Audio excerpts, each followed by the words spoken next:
तुम्ही पाहत आहात MCN न्यूज मराठी। बुलढाणा जिल्ह्यातील संग्रामपूर तालुक्यात येणाऱ्या सोनाजीनगर येथील जिल्हा परिषद मराठी प्राथमिक शाळेत 80वा स्वातंत्र्य दिन उत्साहपूर्ण व देशभक्तिमय वातावरणात साजरा करण्यात आला। कार्यक्रमाची सुरुवात भारत माता की जय आणि वंदे मातरमच्या घोषणांनी दुमलेल्या प्रभात फेरीने झाली। प्रभात फेरीनंतर डॉक्टर बाबासाहेब आंबेडकर व महात्मा गांधी यांच्या प्रतिमांचे पूजन करण्यात आले। शालेय व्यवस्थापन समितीचे अध्यक्ष सुमेध दामधर यांच्या हस्ते ध्वजारोहण झाले। वरिष्ठ शिक्षक भगवान बावणे यांनी तंबाखूमुक्त व व्यसनमुक्तीची प्रतिज्ञा दिली। इयत्ता 1ली ते 4थीच्या विद्यार्थ्यांनी देशभक्तीपर गीते, भाषणे व विविध सांस्कृतिक कार्यक्रम सादर करून उपस्थितांची मने जिंकली।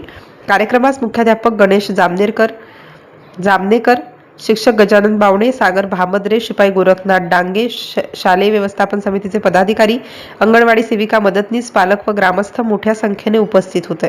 कार्यक्रमाच्या शेवटी विद्यार्थ्यांसह उपस्थितांना गोड शिरा व खाऊचे वाटप करण्यात आले। MCN न्यूज मराठीकरिता कैलास खोटे, सोनाळा।